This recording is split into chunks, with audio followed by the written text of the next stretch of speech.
지난 주간이 10월 마지막 주일 종교개혁 주일이었는데 오늘은 말하자면 종교개혁 주일 두 번째 설교라고 그렇게 이해하시고 들으시면 좋겠습니다. 지난 주일 제가 주일 설교를 준비하는 기간에 프로야구 한국 시리즈가 진행이 되고 있었거든요. 뭐 여러분 응원하는 팀들이 있는지는 모르겠지만 그 야구를 보면서 제가 우리 교회 상황이나 혹은 제가 오늘 전하는 본문하고 몇 가지를 좀 연결을 시켜봤습니다. 혹시 야구에 관심 없는 분들일지라도 잠시 한번 들어봐 주시기를 바랍니다.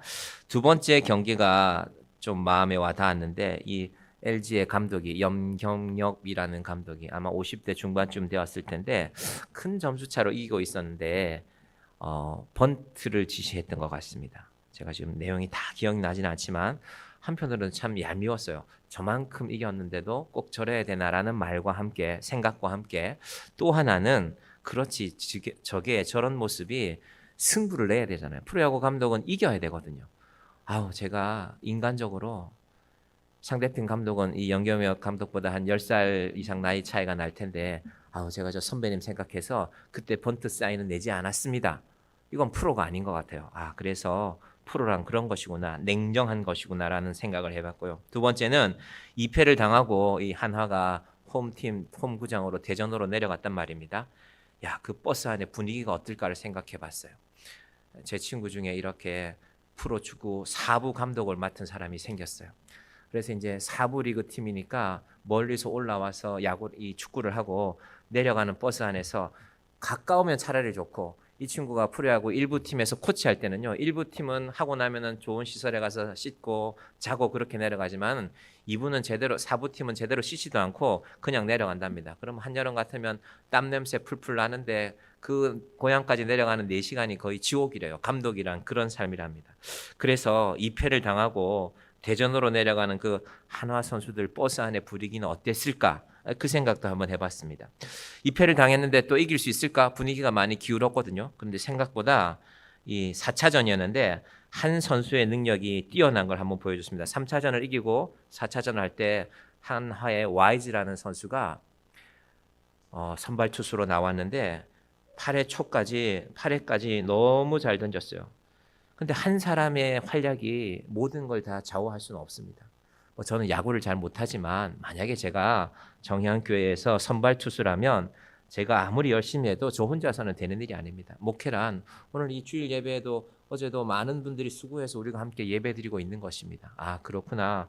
목회란 교회란 함께하는 사람이 있어야 되는구나라는 생각을 했습니다. 마지막 날 이제 한국 시리즈가 결정되는 날이 제일 인상적이었는데 이제 3승 1패란 말이에요. 한 번 더 지면 이제 한화는 끝나는 날인데 문동주라는 선수가 아마 한화에서는 에이스 선수인 것 같아요. 나왔는데 그만 2회에 강판이 되어버렸어요. 감독은 믿고 내보냈는데 제대로 못 던졌기 때문에 그리고 바뀌어서 나간 투수가 혹시 그 선수 나이 여러분 아세요? 정우주라는 선수인데 이 친구는 남양주에서 리틀 야구하면서 자란 친구예요. 이 친구를 아는 목사님이 계셔서 제가 얘기를 들었는데 만 18세. 얼마 전까지 만 17세였습니다. 지금 동현이 만으로 몇 살입니까? 만 16세? 그죠? 아빠가 나이를 잘 모르시네요. 아들이 많으신 모양이네. 동현이보다 한두 살 많아요. 그런 선수가 나갔습니다. LG의 타자들은 노련한 타자들이 많거든요. 한국 시리즈에 많이 나가본 타자들도 있고. 제가 야구도 잘 모르고 정우주라는 선수도 잘 모르지만 그냥 그 선수가 만 18세라는 건 알고 있었어요. 야, 제가 얼마나 떨릴까. 공은 잘 던져요. 공은 잘 던지지만 경험이 필요하지 않습니까? 많은 노림수를 갖고 나오는 선수들인데 근데 또 한 사람 생각했습니다. 이 한화의 감독 김경문이라는 이 감독이 60대 중반을 지났거든요. 아직 70세는 안 됐을 것이고 할아버지입니다. 이 투수하고 나이 차가 50살 나요. 50살. 그러니까 아들일 수도 있고 50살 차이 나는 뭐 늦둥이 아들일 수도 있고 혹은 할아버지일 수도 있잖아요. 50살에 손주 볼 수도 있으니까 야, 저 손주 같은 애를 팀을 대신해서 팀을 대표해서 내보내는 저 감독의 마음은 어떨까? 이 디모데후서가 그런 의미가 있습니다. 바울은 이제 60대 중반이 됐단 말입니다. 하나님께 갈 날이 가까웠어요. 디모데는 아직 젊습니다. 목회의 경험이 많지 않습니다. 근데 에베소 교회 상황이 만만치가 않습니다. 근데 제가 그 야구를 보면서 또 하나 생각했던 게 저는 보다가 웬만하다 싶으면 끝까지는 잘 안 봐요. 그냥 보다가 말았는데 하나가 지겠구나 하고 말았는데 이제 지기는 졌는데 그런데 정우주를 이어서 나온 투수도 또 21살짜리가 나왔어요. 야, 그런데 제가 볼 때는 목숨 걸고 던지는 것 같아요. 칠 테면 쳐봐라 하고. 물론 졌지만 큰 점수차로 졌지만 근데 제가 그 두 선수를 보면서 만 18살짜리 선수, 만 21살짜리 선수를 보면서 야 올해는 졌지만 내년에는 가능성이 많겠다. 저 용감한 애들이 있으니까 내년엔 더 자라날 테니까 교회는 그런 의미가 있어야 됩니다. 여러분 그래서 우리 교회에 연세가 지긋하신 분들도 계셔야 되지만 젊은 친구들 자라나는 사람들이 필요합니다. 우리가 볼 땐 지금 철이 없어요. 아유 저 철없는 아이들 하고 생각할 수 있지만 그 아이들이 자라서 우리의 미래가 되는 것입니다. 자 오늘 본문은 사도 바울이 사실은 디모데후서의 개인적인 얘기도 많이 합니다. 지금처럼 아마 날씨가 추워지는 때였던 것 같아요. 그러니까 들어와 가보의 집에 있는 옷 좀 가져와라. 디모데에게 그런 부탁도 하죠. 그런데 진짜 중요한 얘기는 바로 오늘 본문에서 4장 1절부터 5절 사이에 나오는데요.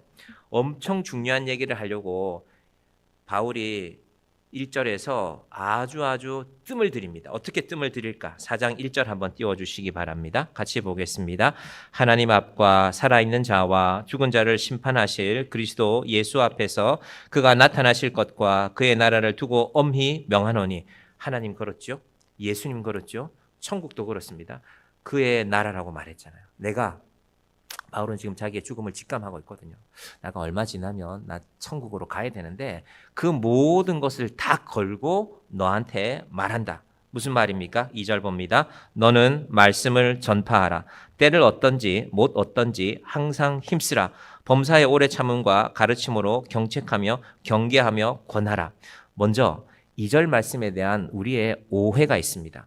우리의 오해일 수도 있고 이건 목사님들이 설교하시면서 오해를 만든 부분도 있습니다. 무슨 의미냐면은 이거 전도하라는 얘기다. 말씀을 전파하라. 아침에 출근하다가도 저 사람 예수 믿어야 되겠는데 그런 마음이 있어야 된다. 그래서 그분한테 사형리를 펼쳐서 전도 폭발 복음 제시를 펼쳐서 말씀을 전해야지. 예수를 전해야지. 그렇게 전도해야 된다라는 본문으로 많은 목사님들이 이 본문을 사용하기도 합니다. 근데 그건 2절만 보면 그렇지만 디모데후서 4장을 보거나 혹은 디모데후서 전체의 내용을 알면 그 말씀은 아닙니다. 전도는 중요합니다. 전도해야죠. 교회들이 전도에 관한 말씀을 많이 하잖아요. 왜 전도하라고 말할까? 이때쯤 되면 우리 목사님들도 내년도 목회를 준비하면서 이렇게 책을 본단 말입니다. 그런 책이 나와요. 트렌드라는 책. 내년을 앞두고 2026년 주식 트렌드 그런 책들 나오잖아요. 2026년 한국 교회 트렌드라는 제목으로 여러 책이 나왔는데 저도 그 중에 한 권을 이렇게 읽고 있습니다. 이제 11월 되면 목사님들하고 모여서 우리 각자 교회의 상황에 맞는 그런 계획들도 짜볼 것입니다. 한마디로 말하면 전도가 되면 교회가 정말 좋지요. 한 영혼을 구하는 일이니까 근본적으로는. 동시에 전도가 되면 교회에 활력이 있습니다. 그러나 동시에 전도는 참 잘 안 되는 것이기도 합니다. 왜냐하면 한국 교회 자체가 매력을 많이 잃었습니다. 지난 주간에 수요일인지 목요일인지 잘 기억나지 않는데 오남에 양지 농협 앞을 지나가고 있었어요. 저는 차를 타고 지나갔고 신호를 받아서 섰습니다. 어떤 분이 교회 전도지를 나눠주고 있는 것 같아요. 여자분이 50대 한 초반쯤 중반쯤 되신 분인 것 같은데 저는 그 모습을 보면 첫 번째는 참 귀한 분이구나 라는 생각과 함께 두 번째는 마음의 안타까움도 있어요. 왜냐하면 사람들이 줘도 잘 안 받거든요. 외면하기도 하고 버리기도 하고 또 버리면 주변 사람들이 욕하잖아요. 저 전도한다는 사람이 나와서 길가에 쓰레기나 만든다고 그러면 또 쫓아가서 주워서 오고 두 사람이면 차라리 나은데 한 사람이니까 제가 그분 표정을 봤어요. 한 1, 2분 되는 짧은 시간이었지만 나눠줬는데 버리니까 서 주워오기도 하고 그러면 마음이 낙심이 되잖아요. 사람이 전도라는 건 귀한 일이지만 그러니까 그분이 그 다음 사람한테 줄 때는 다시 표정을 정리하는 것 같아요. 제가 볼 때는 제가 거리가 조금 있어서 그분 표정도 어느 정도는 보였는데 그러니까 힘든데 하고 다시 얼굴을 펴려고 애를 쓰고 다시 가서 이 전도제를 나눠주는 걸 봤습니다. 제가 어떤 생각했을까요? 누굴까 저분은 이 인근에 있는 어떤 교회겠지. 사모님일까 혹시? 아니면 권사님일까? 사모님이라면 두 분 다 귀한 일이지만 그런데 제 마음에는 다음에 나올 때는 한 분 더 같이 나오면 좋겠다. 그래도 한 사람은 나눠주면 한 사람은 가서 버리는 사람 거 줍기라도 하면 그래도 힘이 나지 않겠냐라는 생각을 했습니다. 그만큼 전도가 힘듭니다. 그날 그분이 몇 번 표정을 그렇게 바꿨을지 모르죠. 우리가 그죠? 얼마큼 했는지는 모르겠지만 가방을 나와서 그 안에 있는 전도지 나눠주시는 동안에 그렇게 했을 것입니다. 그만큼 전도는 힘듭니다. 왜 이렇게 만들었을까? 우리가 만든 거죠. 하나님이 만든 거 아닙니다. 이거 예수님이 만들지 않았습니다. 우리가 말씀대로 잘 살지 못했기 때문에. 그래서 목사님들은 전도 설교를 계속해야 되는데 사실은 성경 본문에요 전도 설교가 많지 않습니다. 대표적인 전도 설교들이 있어요. 한번 본문 띄워주실래요? 첫 번째가 이제 어느 부분입니까? 마태복음 28장이 되겠죠. 한번 띄워주시기 바랍니다. 잘 아는 말씀이죠. 너희는 가서 모든 민족을 제자로 삼아 아버지와 아들과 성령의 이름으로 세례를, 침례라고 되어져 있는데 이게 이제 이 침례교 학자가 번역한 성경은 그렇습니다. 그 다음 나가 보겠습니다. 내가 너에게 분부한 모든 것을 가르쳐 지키게 하라. 볼지어다 내가 세상 끝날까지 너희와 항상 함께 있으리라. 예수님의 지상 명령이니까 이것보다 더 중요한 설교 본문은 전도에 대한 본문은 없을 것입니다. 또 한 구절이 있죠. 예수님이 하신 말씀 가운데 이제 부활 승천하시면서 성령이 너에게 임하시면 권능을 받고 예루살렘과 온 유대와 사마리아와 땅 끝까지, 전도의 본문이기도 하지만 많은 선교사님들이 이 본문에서 그래 나도 그렇게 살아가야지, 이 말씀 따라서 내가 땅 끝까지 가야지, 이것도 아주 귀한 전도 본문입니다. 분명히 이 말씀들은 전도 본문이 맞습니다. 근데 목사님이 전도 설교하는데 작년에는 마태복음 28장으로 올해는 사도행전으로 했다 칩시다. 전도 설교하는데 같은 본문 계속하면 듣는 사람이 지루할 수 있잖아요. 찾다가 보면 이 말씀이 딱 눈에 들어옵니다. 이것도 전도 본문 아니야. 너는 말씀을 전파하라. 때를 어떤지 못 얻든지 항상 힘쓰라. 여러분 보셨죠? 이게 전도입니다. 때를 어떤지 못 얻든지 힘써야 됩니다. 이 적용이 절대 무리한 적용 아닙니다. 다만 본문의 상황과는 맞지 않습니다. 전도에 대해서 잠시 더 말씀드리면 전도는 여러 가지 의미의 전도가 있죠. 병원에서 아프신 분들 찾아가서 복음을 전할 수도 있고요. 그런데 2000년의 기독 역사를 놓고 보면요, 전도에서 제일 기본이 되는 거는 관계 전도가 핵심이 돼야 됩니다. 그래서 저는 관계 전도의 핵심이 되는 말씀이라면 이 베드로전서 3장 15절 말씀을 여러분에게 소개하고 싶습니다. 자, 띄워주시면요, 같이 볼까요? 너희 마음에 그리스도를 주로 삼아 거룩하게 하고 너희 속에 있는 소망에 관한 이유를 묻는 자에게는 대답할 것을 항상 준비하되 온유와 두려움으로 하고. 제가 이번 성탄절에 여러분에게 이런 제안을 드립니다. 관계 전도가 핵심이라는 말은요, 첫 번째 문장이 뭐였습니까? 우리 마음에, 너희 마음에 그리스도가 주님이 되셔야 됩니다. 일주일 내내 우리가 세상을 살았는데 너무 바빠서, 너무 힘들어서, 혹은 너무 좋아서, 세상에 재미있는 일이 너무 많으니까 너무 좋아서 내가 그리스도를 생각할 겨를이 없었는데요. 그러면 전도할 수 없습니다. 여러분, 전도는 업적이 될 수 있거든요. 업적이. 그래서 전도 많이 하면 어떤 교회 학교에 보면 자전거도 주고, 요즘은 전기밥솥이 별로 인기가 없지만 전기밥솥도 주고, 그런 교회들도 있습니다. 근데 나는 내 속에 예수는 없는데 자전거가 중요하고 전기밥솥이 중요해서 전도를 하면, 전도한 본인은 좋을 수 있죠. 자전거가 생겼으니까. 하나님이 문제잖아요. 하나님이. 야, 너는 예수를 믿지도 않으면서 사람을 교회로 데려왔으니까 제가 잘한 거 아닙니까? 그것도 틀린 말 아닙니다. 목사님 설교할 때는 사람이 거듭날 수 있으니까. 그러나 한 영혼을 바라보는 관점이 과연 그것이 바람직한 것인가? 그래서 우리가 먼저 우리 속에 그리스도가 주인이 되셔야 됩니다. 내가 주인이 되셨는데, 그런 의미에서라면 성탄절이 정말 중요하지 않습니까? 내 인생의 주인이 되시는 예수님이 오셨으니까. 근데 그런 우리가 예수님을 주인으로 모시고 살면 어떤 변화가 나타날까? 거룩이라고 했잖아요. 거룩. 이 거룩은 제가 가끔 말씀드리지만 할렐루야 이런 목소리 내는 거룩이 아니라, 사람들이 우리를 보는데 우리 모습이 구별이 돼요. 거룩이란 구별인데 어떻게 구별이 되는가? 제가 어떤 사업을 한다 칩시다. 그래서 제가 어떤 공사를 한번 따게 됐어요. 일을 한번 따게 됐어요. 정부에서 하는 공사라 규모가 좀 커요. 그런데 조그만 거 몇 가지만 속이면 그 공사를 딸 수 있는데, 그래서 내가 사실은 해본 적도 없는 일인데 우리 그거 많이 했습니다라고 말할 수도 있고, 세상은 그렇게 살아가니까. 근데 비슷한 업체의 사람들이 제가 하는 회사에 자격이 왔는데 저 사실 저희는 그거 해본 적 없습니다. 예를 들면 그게 학교에 관련된 공사라면 우리가 처음 하는 업체가 이렇게 공사하면 아이들이 위험해질 수 있습니다 라고 하면, 제 경쟁업체, 저랑 경쟁에 있는 관계에 있는 업체 사장들이 저를 어떻게 보겠어요? 쟤가 이상하네, 집에 돈이 많나, 제정신이 아니네, 그렇게 보지 않겠습니까? 그게 바로 소망에 관한 이유입니다. 당신 왜 그래? 당신 그러면 손해잖아. 당신 회사 직원들 월급 줘야 되는데 회사 사장님들은 항상 직원들 월급 주는 거 생각합니다.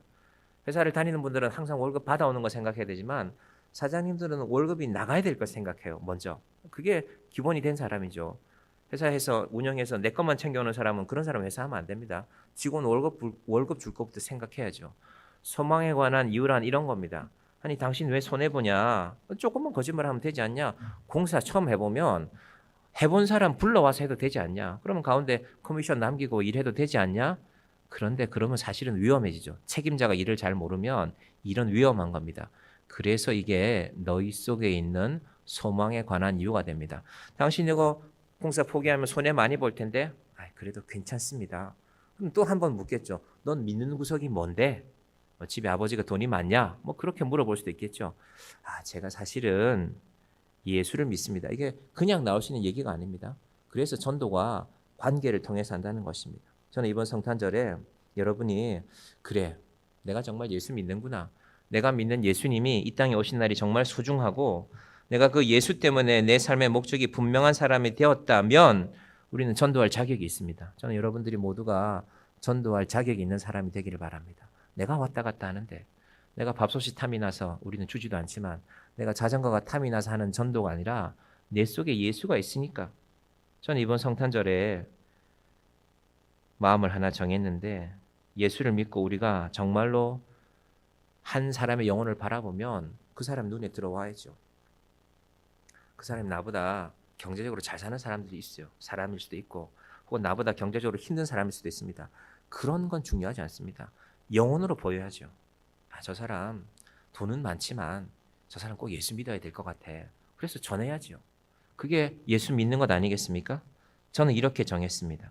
제가 우리 교회에 가끔 가면 우리 교회에 필요한 물건들 사오는 철물점이 있는데 거기 있는 젊은 친구입니다. 아마도 결혼 안 했을 것 같아요. 그 친구 이름 몰라요. 근데 불편할 텐데 제가 그 철물점 사장님한테 제가 가면 찾는 게 까다로운 게 있거든요. 이런 게 좀 해보고 싶은데 교회에 이런 거 없습니까? 하고 물어보면 그런 거는 우리 저 친구한테 물어봐야 된다고. 8,000 종류의 물품이 있대요. 자기 철물점 안에. 근데 그 8,000 종류 중에요. 나사만 700개 가까이 된대요. 나사는 8,000개 중에 한 종류예요. 근데 자기 철물점에 들어와 있는 게 나사만 700개라서 잘 몰라요. 그 사장님 부부는 잘 모르더라고요. 이 친구는 알아요. 일한 지가 오래되지 않았는데. 그래서 내가 너무 고마워서 귀찮을 거 아닙니까? 나사 그거 제가 10개 사봐야 얼마 하지도 않아요. 뭐 1,000원, 2,000원 해요. 근데도 기꺼이 찾아다 줘요. 그리고 이건 요렇게 쓰시면 되고 실리콘도 요렇게 바르시면 더 일을 잘할 수 있다고 알려줘서 너무 고맙고 또 그 진실함이 성실함이 언제부턴가 제 마음에 닿아서 이 사람이 이분이 예수를 믿는지는 몰라. 아직 안 물어봤으니까 제가 물어보고 그분들이 여러분 마음에도 있다면 작은 선물을 하나 하고 싶습니다. 성탄절이니까 예수님이 오신 날이니까 여러분한테 드리는 선물이 아니라 여러분이 마음에 품은 한 사람에게. 그래서 제가 저희 뒤에 보면 카드 있습니다. 여러분이 만날 사람 여러분 본인 이름 하고요. 그분 이름 적으시면 됩니다. 이름 모르시면 성탄절 전 주일까지 내십시오. 오늘부터 시작하시면 됩니다. 먼저 기도하시고 하나님 내가 한 영혼에게 복음 전하기를 원합니다.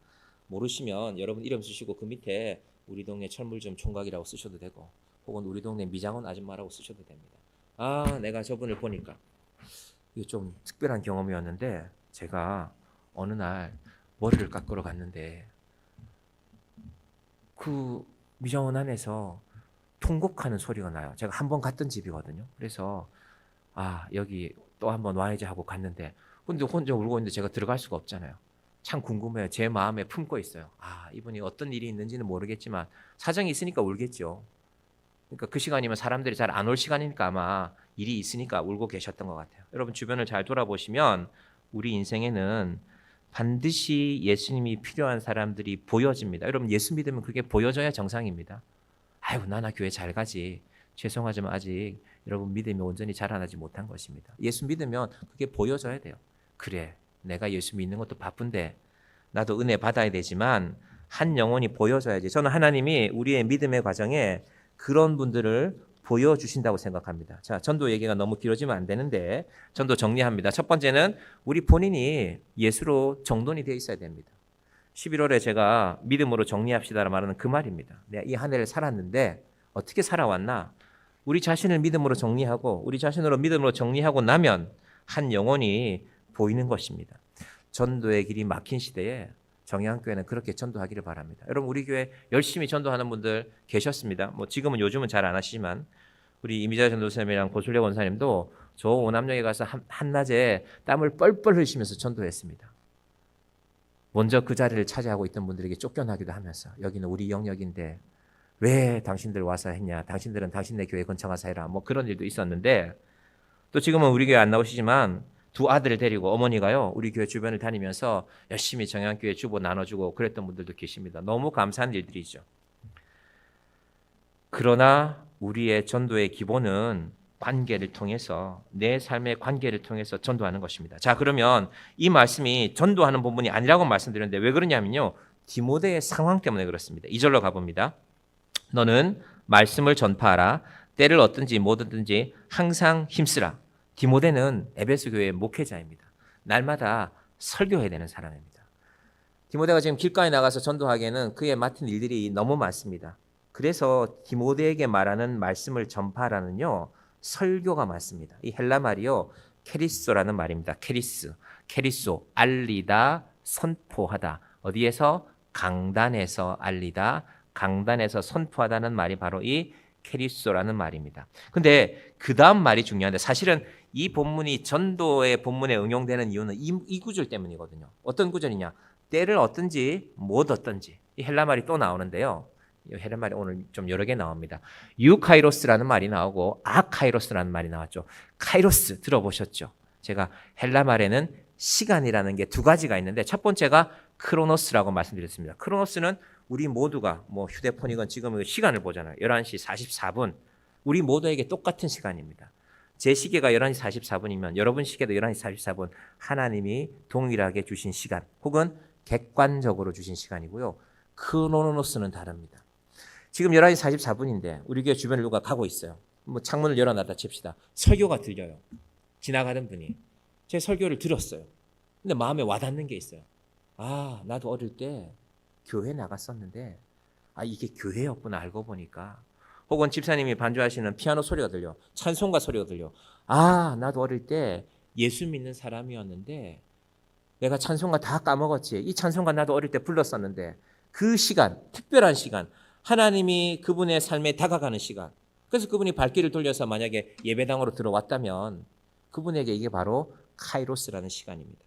여러분, 여러분의 인생에 크로노스라는 시간도 중요합니다. 하지만 카이로스라는 시간이 준비되기를 바랍니다. 그런데 왜 카이로스 앞에 유가 붙고 아가 붙느냐? 유카이로스는 이런 의미입니다. 저를 중심으로 설교해 볼게요.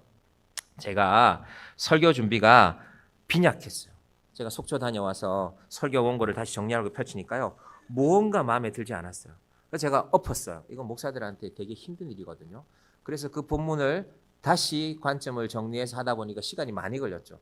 그래 봐야 제가 토요일 저녁에 했는데, 밤에 했는데 밤 12시까지 해봐야 시간이 얼마 되지 않았잖아요.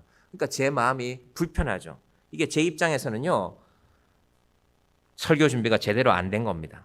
근데 만약에 그날 여러분이 어떻게 들으셨는지 모르겠지만 제 마음에, 그렇게 설교 준비했지만 힘들겠지만 제 마음에 그래도 오늘 설교가 하나님 말씀 따라 잘 전해진 것 같아. 그건 하나님이 도우신 것이죠. 이게 유카이로스입니다. 내 준비는 빈약했지만 하나님의 은혜가 임하는 것.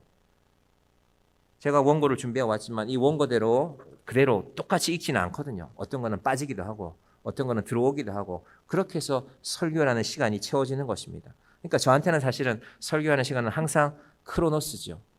카이로스죠.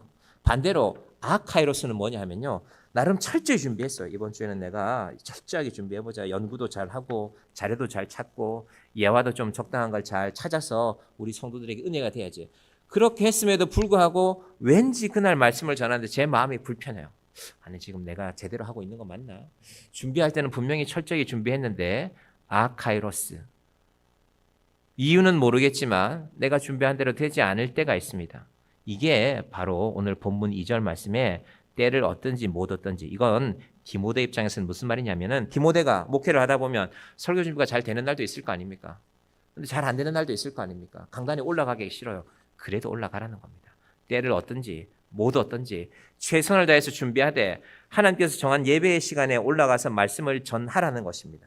여러분의 인생에도 적용할 범위들이 있을 것입니다. 내가 열심히 살아왔는데, 내가 사업했는데 내가 직장 생활했는데 내 뜻대로 잘 안 돼요. 힘들어요. 그렇지만 하나님이 도우시는 자리들이 있습니다. 유카이로스죠. 여러분 이걸 아는 게 믿음입니다. 여러분 사실은 이게 되지 않으면요 예수 믿기 힘들어요. 내가 했는데, 내가 공부 잘했는데, 내가 이런 자격을 얻었는데, 내가 이런 직장에 들어갔는데, 근데 어떻게 이게 예수가 믿어집니까? 하나님 어떻게 인정이 됩니까? 내 능력인데. 믿음이라는 것은 그렇다고 아무것도 하지 말라는 것이 아니라 내가 준비하지만, 내가 애쓰지만, 내가 수고하지만 하나님의 은혜가 임하는 것입니다. 제가 말씀드리잖아요. 여러분 자녀한테, 여러분 자녀가 중요한 시험 앞두고 시험 준비해서 이제 시험 치러 갔는데 어떻게 기도할 거냐고요. 하나님, 저는 우리 자녀를 정직하게 기르겠습니다. 절대로 공부하지 않은 문제가 나오면 틀리게 하여 주시고, 그렇게 기도할 분이 있습니까? 그런 인생이 어디 있습니까?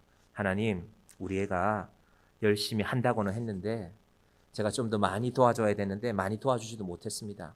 그렇지만 지혜를 주십시오. 어려운 문제도 잠잠히 생각해보고 하나님 주시는 지혜로 풀어갈 수 있으면 좋겠습니다. 이게 우리의 기도 아닙니까?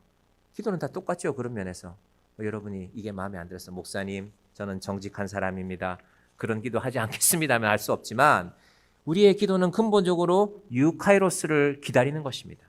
하나님, 제가 열심히 해왔지만 여러분 인생 열심히 살아오셨지 않습니까? 근데 뜻대로 잘 안 되죠. 그래서 은혜가 필요한 겁니다. 저 목회도 마찬가지입니다. 하나님, 제가 열심히 한다고는 했는데 잘 안 됩니다. 쉽지가 않습니다. 그래서 저에게도 은혜가 필요한 것입니다. 디모데에게도 그렇게 설교하라는 것입니다. 그리고 또 하나, 유카이로스의 의미를 아는 설교자가 또 하나 명심해야 될 말씀이 2절 하반부에 나옵니다. 2절 하반부 보시기를 바랍니다. 이런 말씀입니다. 범사의 오래 참음과 가르침으로 경책하며 경계하며 권하라. 신학교 다닐 때는 이제 학교의 과목들을 갖고 설교를 준비하니까요. 뭐 성경학을 공부하고 조직신학을 공부해서 이런 관점으로 설교를 준비해서 멋있는 원고 한 편을 만들어서 설교하면 되겠지라고 생각하지만 막상 설교 현장에 나와보면, 교회 현장에 나와보면 첫 번째 설교에는요 범사에 오래 참음이 필요합니다. 두 가지 이유로 참아야 됩니다. 첫 번째는 여러분이 설교를 듣고 있기 때문에, 저 혼자 말하는 게 아니잖아요. 저 혼자 멋있게 말하는 게 아니라 여러분이 말씀을 듣고 있습니다. 지금 같은 말씀을 전해도 여러분 각자의 마음이 다르잖아요. 제가 설교를 준비하다 보면 어떤 단어들이 제 마음에 탁 걸릴 때가 있어요. 아, 이 말은 이분의 이런 상황, 지금 그분의 상황이 그렇기 때문에 이런 단어를 들으면 힘드실지 몰라. 그럼 빼야죠. 근데 빼고 나면 이제 문맥이 이상해지잖아요. 그걸 채워야 됩니다. 참으면서 그래, 이런 단어로 좀 바꿔가야지. 말씀을 듣는 분이, 혹은 설교자 자신을 위해서도 참아야 됩니다. 제가 실컷 준비했지만 아까 나온 아카이로스의 의미인데 정말 마음에 들지 않아요. 이런 원고를 들고 내가 강단에 올라갈 수 있나? 교인들이 목사님 이번 주에 설교 준비 정말 안 하셨구나 이러지 않을까? 그럼에도 불구하고 참고 올라가야 됩니다. 부끄러울 수도 있고 쑥스러울 수도 있지만 그것이 설교자의 자리라는 것입니다. 그 다음 경책이라는 단어가 나오거든요. 경책, 경고하고 책망하다는 것입니다. 헬라가 하도 많아서 제가 다 안 하겠습니다. 저거는 이제 좀 이따 설명할게요. 그럼 제가 가끔 말씀드리지만 제 설교를 듣는 가운데 여러분이 우리 교회 나오신 지 1년, 2년, 5년, 이제 좀 있으면 우리 교회도 10년이 되겠지만 10년을 설교를 들었는데 우리 목사님 설교는 항상 은혜가 돼. 너무 고맙죠. 항상 따뜻해. 혹은 항상 설교를 들으면 즐거워. 그럼 설교를 저는 엉터리로 하고 있는 겁니다. 설교에는요 경책이 있어야 됩니다. 마음에 확 하고 걸려야 돼요. 왜냐하면 우리 삶이, 여러분이 하나님의 말씀 안에서 아무런 거리낌 없이 살아간다면 설교에도 거리낌 없어야죠. 근데 우리 삶이 그렇지 않거든요. 저도 그렇고 여러분도 그렇고, 저도 다른 목사님들 설교를 듣잖아요. 그럼 제 마음속에 확 날카로운 가시처럼 찔릴 때가 있어요. 야, 이거 내 마음에 걸리는구나. 이게 설교지. 불편하지만, 마음이 불편하다는 것은요 여러분의 삶이 제 설교를 통해서 바뀌어질 가능성이 생겨났다는 겁니다. 물론 여러분이 밀어낼 수 있습니다. 싫어. 요즘 같은 세상에 좋은 얘기나 듣지. 왜 내가 힘든 얘기를 들어야 되나? 그런데 의사들이 수술한다는 의미가 뭡니까? 우리 마음속에, 여러분들 검사하시면서 몸속에 자그마한 변화가 있어도 의사들은 그러면 바로 우리 떼어내고 끝내겠습니다. 내시경할 때 그러겠습니다. 우리가 서약하잖아요. 그렇게 의사들은 그렇게 해서 나쁜 것들을 도려내어서 우리를 살리는 것이 의사들의 역할입니다. 목사들이 설교 준비하다 보면요, 본능이 있잖아요. 에이, 이런 말 하면 교인들 안 좋아해. 요즘 같은 세상에 누가 이런 말을 좋아해. 목사는 인기 투표하는 자리가 아니니까. 그래서 이게 전도가 아니라는 겁니다. 여러분, 처음 만난 사람에게, 길거리에서 만난 사람에게 어떻게 경책할 수 있습니까? 모르는데. 그러니까 설교는 여러분을 아는 사람이 해야죠. 여러분을 아는 사람이 말씀을 전해야 됩니다. 그래서 이 시대에 사라진 게 있습니다. 부흥회가 많이 사라졌습니다. 목사들이 곰곰이 생각해 보니까, 아니, 우리 교인들을 잘 모르는 사람이, 물론 귀한 분들이 많으시죠. 유명한 강사들도 여전히 있으시고, 그럼에도 불구하고 책임을 지고 목사는 경책해야 됩니다. 이 경책이라는 말이 헬라말을 찾아보면 엘렌코라고 법률 용어로 나옵니다. 무슨 말이냐? 증거를 대다는 것입니다. 내가 법정에 갔는데 난 아무런 죄가 없습니다. 나는 무죄입니다. 라고 주장하는 사람이 있겠죠. 그런데 증거가 나옵니다. 자, 이 사진 한번 보십시오. 몇 년, 몇 월, 며칠, 몇 시에 당신 여기서 이 사람 이렇게 만나지 않았습니까? 그래도 부인합니까? 라는 말이 바로 경책하다가 되는 것입니다. 비슷한 말이지만 경계하다, 꾸짖다는 말도 나옵니다. 에피티마오라는 말인데, 꾸짖다라는 말은요, 사실은 꾸짖는 것의 근원은 하나님께 있습니다. 근데 요즘 사람들은 싫어하죠. 아니, 목사님 왜 저런 얘기해? 내 마음에 걸리게? 마음에 안 드는데? 그게 아니라 내가 여러분의 부모님들의 세상을 떠나신 일이 왜 슬픈 일이라고 했습니까? 나를 꾸짖을 수 있는 제일 중요한 분이 돌아가셨잖아요. 우리가 다른 사람 얘기 안 듣잖아요. 그러나 내 부모라면, 내 아버지라면, 내 어머니라면, 내 어머니가 이렇게 말씀하시면 우리가 듣지요. 그래서 그런 존재가 세상을 떠나는 것이 슬픈 일입니다. 감히 말씀드리지만 제 설교가 여러분의 인생에 경책이 되고 경계가 되기를 바랍니다. 제가 이렇게 준비하다가 뉴스를 보니까 에이펙 하는데 뭐 중요하다는 사람들이 우리나라를 왔잖아요. 지난주에 뭐 트럼프도 대통령도 오고 중국의 지도자도 오고 왔습니다. 그 두 사람이 만나서 악수를 하는데 두 사람도 체격이 만만치가 않잖아요. 보통 체격들이 아니죠. 그 중국 지도자 시진핑이라는 사람도 동양 사람치고는 꽤 체격이 건장하지 않습니까? 두 사람이 악수하고 서로를 바라보는 표정을 가만히 보니까 제 마음에는 그런 것 같아요. 기싸움하는 것 같아요. 내가 더 대단해. 미국 대통령도. 중국 지도자도 나도 만만치 않아. 우리도 힘이 있어. 우리 경제도 만만치가 않아. 우리가 도와주지 않으면 미국 제조업이 일어설 수 있는가? 라는 그런 눈으로 서로를 바라보고 있을 때 제가 그때 한참 설교를 준비할 때인데 제 마음속에 그래, 당신들 두 사람이 참 중요한 사람인 것 같지만 당신들이 몰라서 그렇지 사실은 내가 더 중요한 사람이요라고 생각했습니다. 제가 이렇게 얘기하면 여러분이 아이고 목사님이 목회가 많이 힘든 모양이네. 드디어 정신이 이상해졌네. 라고 생각할 수도 있지만 전 정말 그랬거든요. 오늘 제가 여러분에게 전하는 이 말씀을 통해서 여러분의 영혼이 살아난다면 여러분의 심령의 경책, 경계 또 하나님께서 여러분의 영혼을 깨우신다면 저야말로 중요한 일을 한다고 제가 믿고 설교 자리에 서는 것입니다. 자, 여기까지가 설교를 해야 하는 사람의 입장이라면 3절, 4절은요. 듣는 사람의 입장도 중요합니다. 자, 짧게 제가 정리해서 말씀드립니다. 3절, 때가 이르리니 사람이 바른 교훈을 받지 아니하며 귀가 가려워서 자기의 사욕을 따를 스승을 많이 두고 바른 교훈을 받지 아니하며, 여러분 성경 보시면요. 바른이라는 글자 앞에 3하고 괄호되어져 있고 3을 따라서 쭉 아래로 내려가 보시면 헬 건전한이라고 되어져 있습니다. 바른 교훈은 건전한 교훈입니다.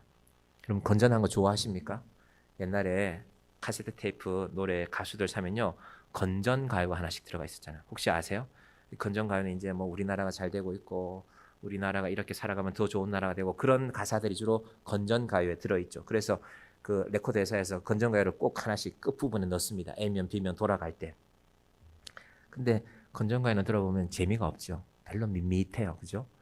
건전 가요가 그렇게 인기 차트에 올라가는 일이 잘 없어요. 건전하기 때문에. 여러분 건전하다는 것은요. 재미가 없습니다. 여러분 진리는 지루합니다. 잘 생각해 보세요. 그런데 요즘 사람들이 유튜브에 조회수를 많이 따라보죠. 우리 코로나 때 사람들이 우리 교회 말고 교회를 나가다가 교회 이번에는 인원을 제한했잖아요. 그러니까 예배당에 나가서 예배를 못 드리고 집에서 예배 드린 분들이 유튜브로 설교를 듣기 시작했잖아요. 처음에는 자기 교회 설교를 듣다가 우리 교회 목사님이 있는 게 아니지 찾아다니기 시작했잖아요. 그래서 유튜브 시대에 교회는 새로운 국면을 맞았습니다. 그러다가 찾았어요. 뭘 찾았을까? 내 마음에 드는 설교를 찾았어요. 귀가 가려워서 자기의 사역을 따를 스승을 많이 두고 우리 교회 목사님 설교는 너무 재미없어. 야, 이 목사님 설교는 너무 재밌네. 설교 시간 내내 웃네. 제가 부천에서 어떤 교회 버스를 봤는데요. 그 교회 목사님 만화로 그린 캐리커처 사진하고 그리고 그 옆에 적어놨어요. 유머가 있는 설교. 물론 교인들이 삶에 지쳐 있으니까 웃음도 있어야죠. 저는 할 수 있으면 여러분도 좀 많이 웃겨드리고 싶습니다. 제가 재주가 없지만 그렇지만 한 교회의 설교를 교회의 이미지 아닙니까? 그 시내가 온 부천 시내를 돌아가는 텐데 유머가 있는 설교라고 하는 거는 만약에 그 버스를 보다가 그런 생각하는 분들 있겠죠. 우리 교회 목사님 재미없는데 저 교회 목사님이 유머가 있다네 한번 가볼까? 그렇게 오게 하기에는 도움이 되겠지만 근데 저걸 교회의 표로 내세우기에는 조금 이상한 것 아닌가라는 생각을 해본 적이 있습니다. 바른 교훈을 받는다는 것은요. 참아낸다는 것입니다. 아네코라는 말이거든요. 아메코. 여러분 바른 교훈은요. 듣기가 힘들어요. 하지만 참아내면서 받는 것입니다. 음식 얘기해 볼게요. 여러분 어머니가 음식을 만드는데 자극적으로 만드는 어머니가 혹시 계십니까? 조미료 듬뿍 넣어서 얘들아 이 맛있는 조미료 맛을 너에게 보여줄게. 사실 엄마의 맛은 그게 아니잖아요. 조미료는 적게 들어가고 가능하면 좋은 재료를 넣어서 밋밋하게 만들잖아요.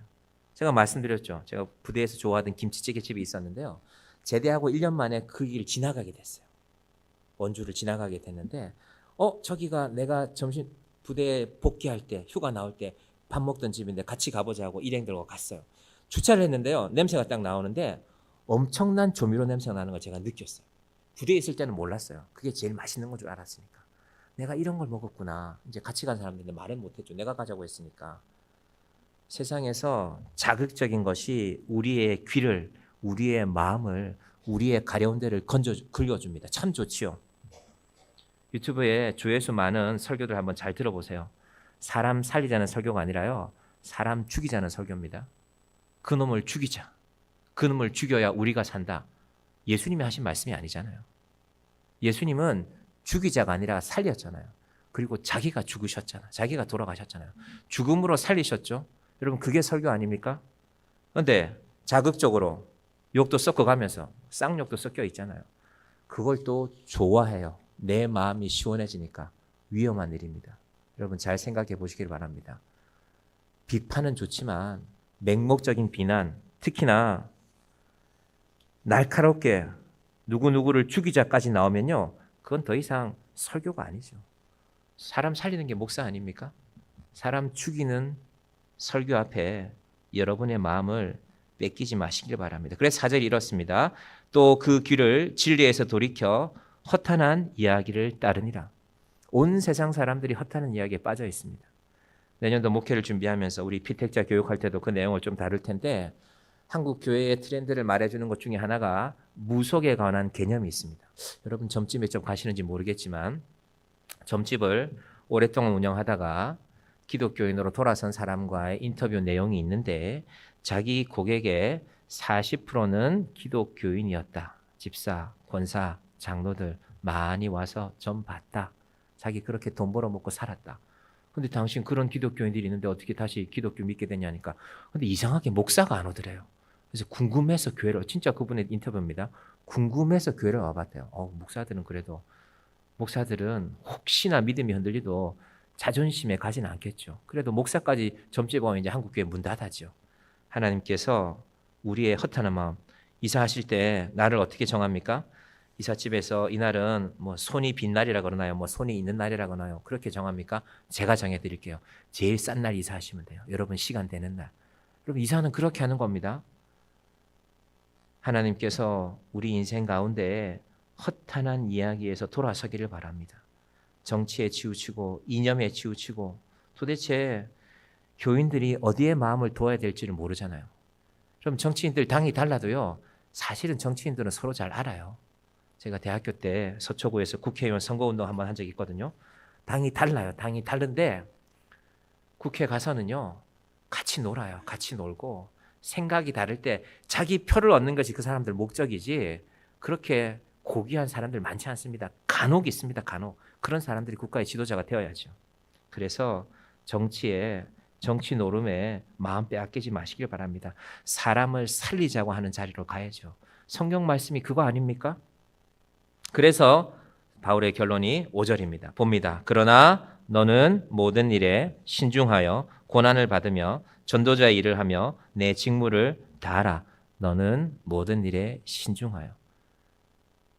아무거나 들으시지 말고 정신 차리고 들으시고 죽이지 않은 얘기 듣지 마세요. 우리를 자극해서 마음이 시원하죠. 왜? 내 마음에 안 드는 게 많거든. 근데 얘가 죽이자 그러거든. 그러니까 야 네가 그렇게 하니까 내가 기분이 좋은데 마음 뺏기지 마시기 바랍니다. 죽이면 안 됩니다. 살려야죠. 한 영혼을 살리는 것이 그리스도인이 해야 될 일입니다. 하나님의 뜻이 어디에 있을까? 제가 목회하면서 얼마 전에 개척하신 목사님이 본인은 이제 은퇴하실 때가 됐는데 뭐 그분 교회 한 250명 되니까 우리보다 훨씬 큰 교회죠. 목사님 내가 한 가지 깨달은 거 있는데 정말로 바른 길로 목회하면 교인이 그렇게 많이 안 모이는 게 정상일 수도 있어.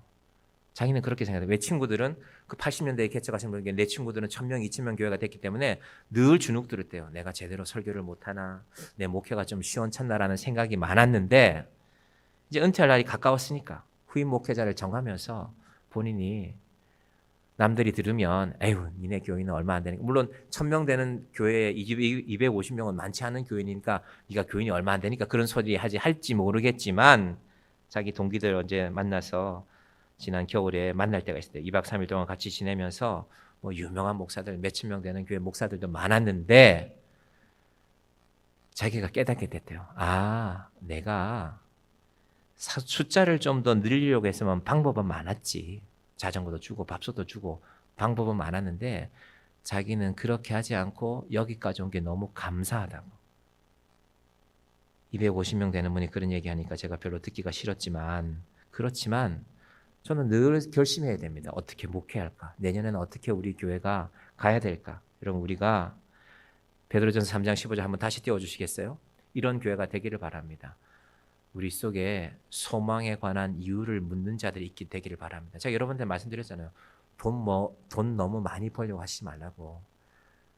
1000만 원 이상 벌려면요. 바빠져야 당연하죠. 여러분 의사들도 돈 많이 벌려면 의사라고 돈 다 많이 버는 거 아닙니다. 의사들도 돈 많이 벌려면요.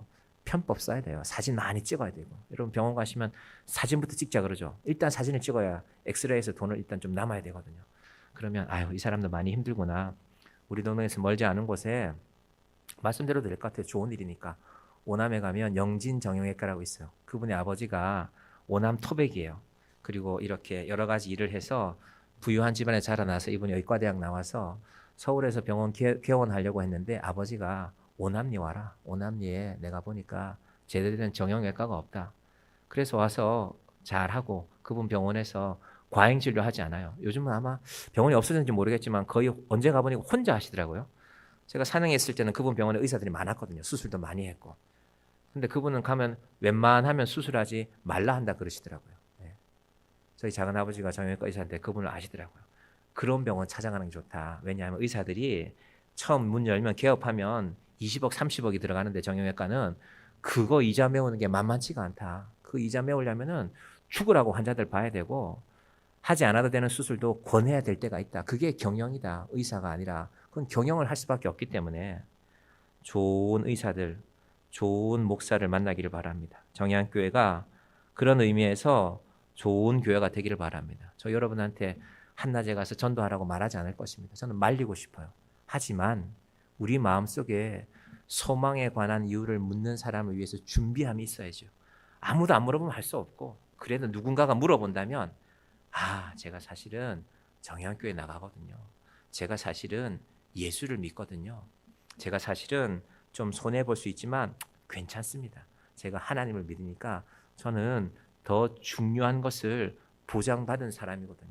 우리의 믿음이 이 믿음으로 정돈되는 저와 여러분의 이 가을이 되기를 주님의 이름으로 간절히 축원드립니다. 기도하겠습니다. 하나님 아버지 감사합니다.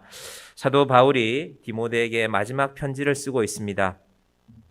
말씀을 전파하라고 하는데 디모데의 설교 가운데 범사에 오래 참고 가르치고 경책하며 경계하는 것이 반드시 포함되어 있어야 된다고 말합니다. 그리고 그 시대를 일컬어 말하기를 자기의 사역을 따르고 허탄한 이야기를 따르는 시대라고 말합니다. 우리도 바로 그런 시대를 살고 있지 않습니까? 내 마음에 들면 좋은 사람, 목사들마저도 정치와 이념에 빠져서 살아가는 이 시대를 주여 신중하게 살아가는 주의 자녀들이 되게 하여 주시옵소서. 헛된 데 마음 빼앗기지 말고 모든 일에 신중하여 고난을 받으며 하나님 정말 우리가 예수 믿으면 우리에게 고난이 있는 것이 당연합니다. 고난이 없는 것이 믿음이 아니라 고난을 이겨내는 것이 믿음입니다. 신중한 믿음으로 고난을 이겨내고 전도자의 일을 온전히 감당하는 주의 자녀들 되게 하여 주시옵소서. 우리 속에 있는 소망에 관한 이유를 묻는 사람들이 있게 하여 주시옵소서. 평생 예수를 믿었는데 아무도 내가 믿는 예수에 대해서 묻지 않는다면 우리 믿음이야말로 엉터리가 아니겠습니까? 주님, 강단에 서 있는 제가 엉터리 목사가 되지 않게 하여 주시고 제 설교를 듣는 정향교회 성도들이 엉터리 교인들이 되지 않게 하여 주시고 헛된 것을 쫓아가고 헛하는데 마음이 빼앗기는 어리석은 인생이 되지 않도록 주여 우리를 지켜 주시옵소서. 예수님의 이름으로 기도드립니다. 아멘.